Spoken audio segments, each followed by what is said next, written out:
한 주간에 핫했던 사건, 사고나 과거 이슈 사건을 패널과 함께 다시 한번 되짚어보는 현장 그 사건입니다. 요즘 길거리를 다니다 보면 시민들 가운데 문신한 사람들 자주 볼 수 있는데요. 그만큼 문신이 이제는 일상화됐다 해도 무리는 아닐 겁니다.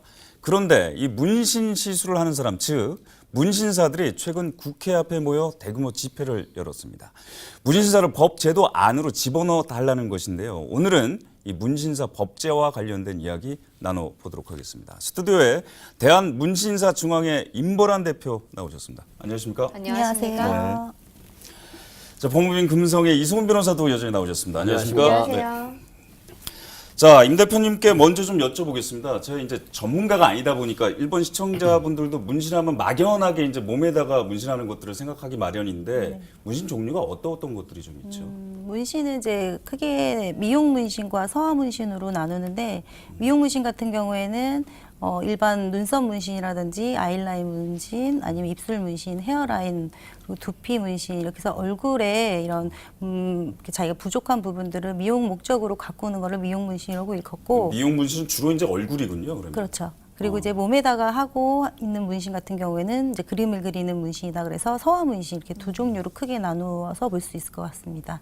근데 지금 제가 앞에 서두에서도 말씀드렸지만 요즘 길거리를 다니다 보면 문신하시는 분들 굉장히 많으세요. 네네네. 시장 규모가 꽤 되죠. 네네.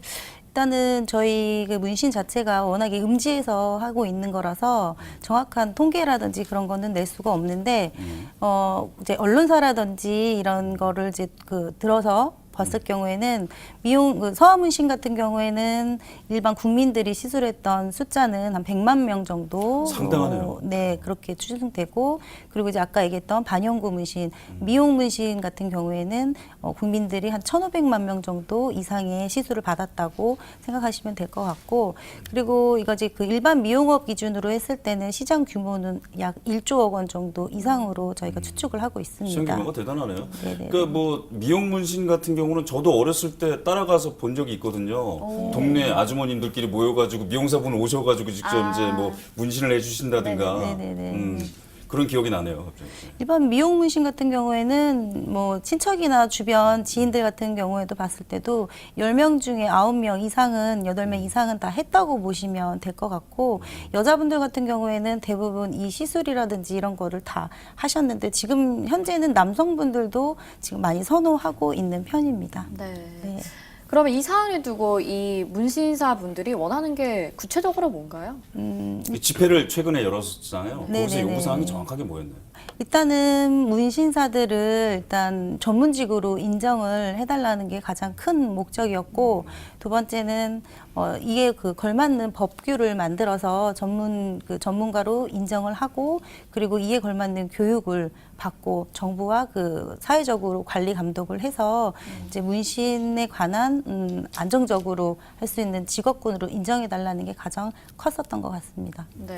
아까 제가 말씀 잠깐 드렸었지만 저 어렸을 때 가보면은 예전에 이제 쌍꺼풀 수술도 그런 데서 하고 그랬었거든요. 이게 몰래 했어서 불법이다 보니까 지금 법이 없기 때문에 이제 불법이라고 볼 수가 있는 건데 어떤 부분들이 걸리는 거지 문신 같은 경우는? 네. 최근에 뭐 쌍꺼풀 같은 경우는 거의 의사 선생님들이 하시죠. 그렇죠. 이제 많이 변했죠. 근데 이제 지금 문신 같은 경우는 여전히 불법의 영역으로 남아 있는데 보건범죄 단속에 관한 특별조치법이 있어요. 거기에는 이제 의료인이 아니면 의료행위를 할 수 없는데 이 문신을 갖다가 의료행위로 보는 거죠. 그러니까 질병을 예방한다거나 치료하는 건 아니지만 건강상 위해를 발생시킬 우려가 있는 행위로 보고 있기 때문에 이 경우는 이제 의료행위로 보는 겁니다. 결과적으로. 그래서 보건범죄 단속에 관한 특별조치법에 해당되면 무기 또는 징역 2년 이상의 징역이나 또는 100만 원 이상 1,000만 원 이하의 벌금에 처하고 있어요.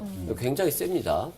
그다음에 이제 가끔 미용사분들이 미용업으로 영업 신고를 하고 나서 영업을 하는 경우도 있는데 이게 공중위생관리법에는 문신이라고 하는 걸 금지하고 있어요. 네, 그래서 이 경우 이 법에 해당되면 6개월 이하의 징역이나 500만 원 이하의 벌금이 처하게 되는데 상대적으로 좀 낮은 편이죠. 지금 말씀하신 건 이제 의료행위를 했을 경우고 네. 의료 행위를 받았을 경우도 처벌이 되는 이제 거예요? 손님 같은 경우는 의료를 받았을 경우는 처벌이 안 되고 있어요. 저 같은 경우도 이제 눈썹 문신을 지인이 한번 권유해서 한번 해봤는데 네. 뭐 전혀 뭐 무서운 건 하나도 없더라고요. 네, 그리고 뭐 좀 더 나아졌다 이런 말씀을 많이 하셨는데 이게 대법원 판례가 27년 전 판례예요. 아, 27년 전에. 그래서 그 전까지만 해도 실상 이런 문신 시술이 이루어졌었는데 27년 전 대법원 판결을 계기로 이제 불법화가 됐습니다. 근데 그때만 해도 이제 조폭들이 이제 문신을 온몸에 전신에 문신을 하다 보니까 아무래도 여기에 대한 국민들의 거부감도 있었거든요. 근데 최근에는 굉장히 많이 과학기술이 발전하지 않았습니까? 그렇죠. 그래서 이제 기술도 많이 발전됐고. 네, 이게 이제 건강상 위해를 발생시키는 우려가 있을 만큼 이런 보건위생상의 문제가 있냐라고 봤을 때 최근에 이제 문신 하시는 분들의 어떤 위생 상태를 보면 정말 너무 많이 좋아진 것 같아요. 네. 그리고 일단 일회용 침 자체를 쓰질 않고요. 굉장히 깨끗한 환경에서 하고 있기 때문에 오히려 의사 선생님들이 문신 하시는 분들한테 배워서 문신을 하고 있는 것 같아요. 그럼 그거 하나만 좀 여쭤볼게요. 네. 의료 행위를 법적으로는 보는 거잖아요. 그런데 의사들이 하는 경우는 거의 없습니다. 네. 의사가 고용해서 하는 경우는 어떻게 되는 거예요? 그렇습니다. 우리 한국에서 지금 10명도 안 된다고 그래요. 근데 그 의사들 중에서도 문신을 지우는 일을 많이 하세요. 그렇다면 그 많은 사람들이 문신을 하는데 1000만 명 정도가 했다고 하는데 그렇다면은 의사 선생님이 했을 일은 거의 만무하고요. 그렇죠. 쉽지 의사 선생님이 고용을 해서 문신업자를 고용해서 하는 경우도 있거든요. 네. 근데 이 경우는 의사 선생님까지도 의료법 위반의 공범이 되는 겁니다. 그래서 같이 처벌되는 거예요.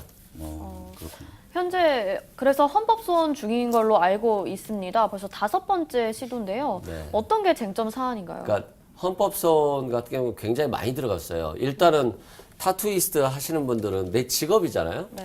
내 직업 선택의 자유가 있는데 내 직업을 가질 수 없는 거죠. 불법이니까. 너가 타투이스트가 되려면 의사고시를 봐서 6년간 공부를 해야죠. 합격해서. 말이 안 되지 않습니까? 그 문신에 맞는 교육 환경을 조성해서 관리 감독을 하면 충분할 것 같은데 굳이 의사고시를 합격한 의사 선생님들이 문신을 하지는 않거든요. 그러다 보면 직업 선택의 자유가 없어지잖아요. 그리고 예술의 자유가 없어지고요.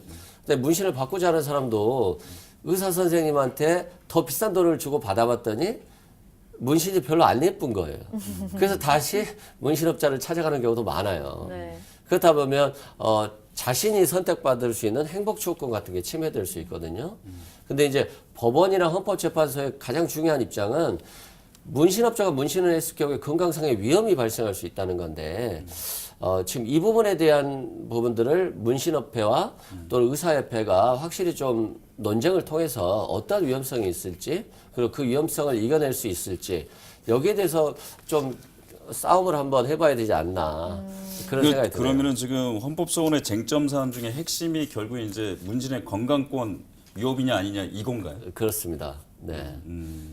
그럼 지금 이게 계속해서 무산돼 왔잖아요. 네. 제가 알기로는 의사협회에서 계속 반대해 왔기 때문에 그런 걸로 알고 있는데 네네. 그 이유가 뭔가요? 이렇게 무산되는 이유가? 일단은 의사협회에서는 일단 반대를 하죠. 왜냐하면 의료행위라고 해가지고 할 수 없게 하면은 아무래도 뭐 자신들이 먹고 있는 뭐 감은 아니지만 뺏기기는 싫은 거죠. 본인들이 문신을 하지 않으면서도 이런 문신행위를 하는 걸 바라지 않는 거예요. 그러니까 하나의 뚝이 무너진다 이렇게 그렇습니다. 생각할 수도 있는 거고. 이게 무너지면 귓볼 뚫는 거 있잖아요. 이것도 의사만이 할 수 있어요. 이것도 이제 네, 안 되는 그렇죠. 거고요.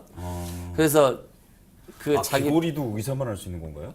아니 이제 그런 논리라면 네, 그렇죠. 아마 그럴 겁니다. 네, 의사만 네, 할 수 네. 있을 거예요. 어. 병원에서만 할 수 있을 거고요. 그래서 이런 독자적 영업권을 부여했을 때 뚝이 무너지듯이 관련 유사 업종으로 이게 그 효과가 있을 수 있잖아요. 그렇기 때문에 의사협회에서는 아주 강하게 반대하고 있는 시점입니다. 네. 그 앞서 말씀드렸다시피 의사들이 반대하는 것이 이제 국민의 건강권을 들고 나오는 거잖아요. 그러면은 의사들이 시술을 하면 문제가 없고 또 문신사들이 시술을 하면 문제가 발생할 수 있다라는 논리가 맞다고 보시나요? 어떻게 생각하시나요? 그러니까 의사도 제 생각엔 의사도 결국은 사람이잖아요. 그래서 의사들도 보건과 위생의 그런 것들이 무너진다고 하면 저희랑도 별다른 차이가 없다고 생각을 합니다. 네. 네. 그 시술 방법이나 뭐 약품의 차이가 있거나 그런 건가요? 약품의 차이 같은 거는 없고요. 일단은 그들이나 저희들이서 구입하는 약품이나 염료 같은 경우에는 같은 회사에서 나오는 제품으로서 국내 허가받은 제품을 다 같이 사용을 하고 있어요. 그래서 일단은 뭐 의사가 해야지 보건과 위생에 그런 침해를 하지 않는다라고 그렇게 논리 주장을 한다면 입으로 들어가는 뭐 김밥 같은 것도 결국에는 의사가 말아서 팔아야 된다는 그런 논리라도 같다고 저는 생각을 하고 있습니다. 네. 그 문신에 대한 국민 인식 문제 뭐 이런 것들이 해결이 좀 숙제해야 될 것들이 많을 것 같습니다. 법제화를 위해서 문신업계의 숙제 어떤 것들이 있을까요? 2016년도에 고용정보원에서 문신사가 우리나라에 얼마만큼이 있는지에 대해서 조사를 한 자료가 있는데 그럴 경우에 거의 한 2만 명 이상으로 지금 추측이 되고 있어요. 이제 지금 한 3년 정도가 지났으니까 더 많은 인구들이 문신이라는 직업을 가지고 있거든요.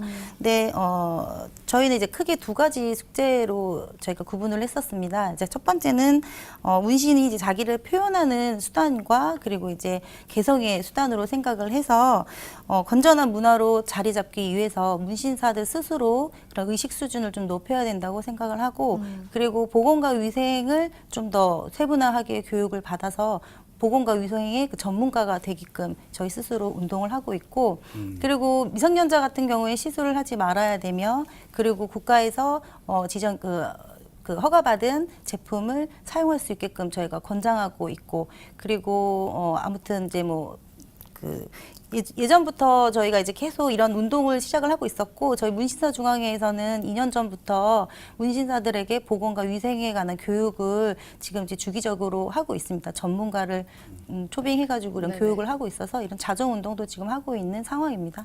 교육의 틀을 잡는 게 굉장히 중요할 것 같아요. 네. 네. 교육을 받고 싶어도 사실 이런 제도가 없기 때문에 교육을 받을 수 없는 문신사들도 많이 있고 그래서 지금 이렇게 많이 변하고 있는 거고 또 이제 사회적으로나 국가적으로 문신이 안 좋은 시선들을 지금 많이 정화하기 위해서 저희가 많이 노력을 하고 있는 상황입니다. 외국 같은 경우는 이제 타투이스트를 보통 이제 아티스트라고 생각을 하잖아요. 그런데 네, 그런 네, 네. 인식의 차이 이런 것도 굉장히 중요할 것 같습니다. 그런 것들이 자정 노력을 통해서 좀 바뀌지 않겠습니까? 저 외국 같은 경우에는 뭐 의료 선진국 예를 들어서 외국 같은 경우에는 문신사를 전문직으로 인정을 하고 정부나 자치단체에서 이렇게 교육을 시켜주고 관리를 하고 있어요.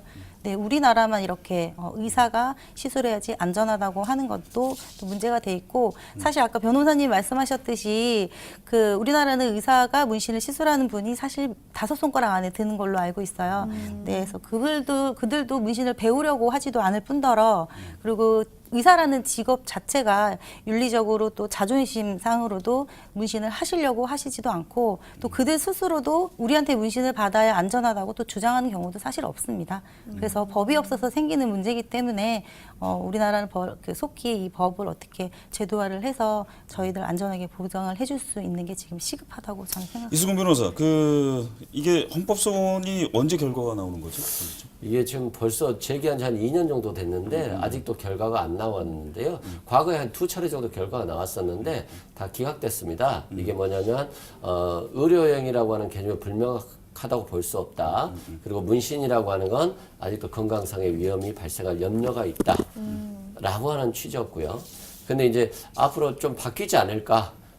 우리 간통죄 폐지도 여러 차례에 걸쳐서 맞습니다. 예, 합헌 결정 나오다가 위헌이 나왔었거든요. 그래서 변화 가능성이 있는 것 같습니다. 헌법소원 결과는 저희가 좀 지켜보도록 하고요. 이미 아까 전에 서두에도 말씀드렸듯이 일상화돼 있는 거거든요, 이미. 그러니까 법적 제도 안으로 끌어들이는 게 뭐 합리적인 방법이 아닐까라는 생각이 얘기를 해보면서 들게 됐습니다.